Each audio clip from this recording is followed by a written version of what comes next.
You might recognize content chaos. It feels all over the place. You have lots of ideas but never actually get around to writing them, or you have loads written, ideas for graphics, but you don't get around to posting them. Or you have bursts of activity where you're posting regularly and you're getting all this great content out and then nothing, because it's a bit like a blank and you either don't know what to write next, so you just stop posting altogether, or you're just super busy and you don't post anything and you have like these ups and downs of creating content. Sometimes it's about prioritizing your client work and then your own accounts just get put to the wayside, and that happens with everyone. And the bigger problem with this is that chaos kind of comes at a cost. Those ups and downs mean you lose out on like visibility, and that can only happen by showing up regularly, however like regularly looks for you and your account. It also means you waste loads of really good ideas, because we have these great ideas, and unless we have some kind of system in place, we lose them. And that has a really negative effect, not just on our account, because, you know, we could be doing more with it, but also just on us as people. We don't like to feel like we're not doing our best or we're not getting it right. And the biggest problem with all this chaotic content, apart from how it impacts us as individuals, is that our audience can forget us.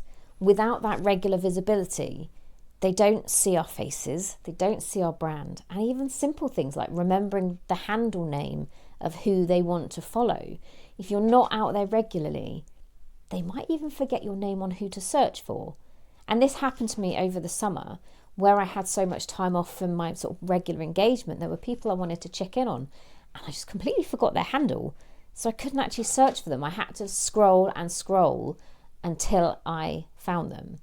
Now, I do keep a spreadsheet of people that I engage with regularly, and I could have gone and just checked my spreadsheet in real time, but technically wasn't working. So I didn't want to go into that major list. I just wanted to check in on a few people while I had some time on Instagram. So it's really important that we get this visibility right and get rid of that chaos so that we have our system in place. If you can do this and you systematize it, it just takes away the emotional guilt of always feeling like you're behind, and you're not. It just means you might need to have a few things in place to get this working. If you have a system in place, it doesn't mean you can't just have all those random last-minute reactive ideas. It just means there's a place to put them so that they get spread out, and that you just have the mental capacity and the actual space to be able to put that great content in. I have something called the content ecosystem, which is a way I have of looking at content, and it involves anchor content, putting in those big pieces that you know you want to create. That might be filming a video or writing a blog post, filming a podcast. It's those really big pieces of content, and you need to map that out. Otherwise, it doesn't get done.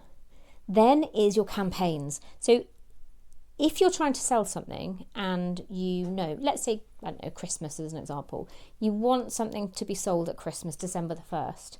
There's no point in mid-November thinking, I need to publish about that, because you don't have that lead up.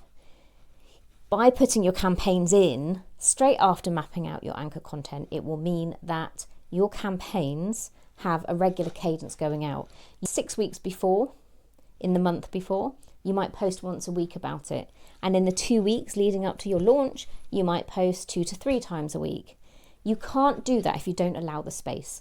So get that system in place and map your campaigns out. Then it's your snackable content. So this is how you repurpose. This is taking that piece of anchor content and turning it into lots of other pieces of content, whether that's a reel, a thread, an Instagram caption.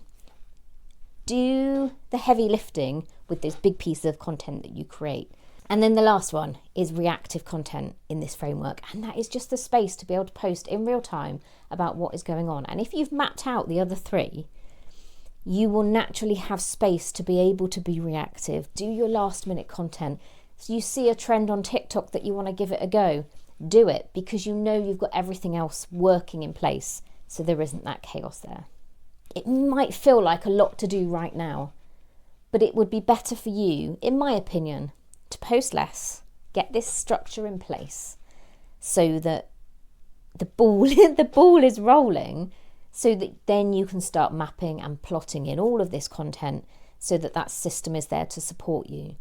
because the systems will stop that chaotic nature that sometimes comes when we're creating content last minute, or, we want to be reactive, but we also still need to talk about something else. And this is the system that will really help with that.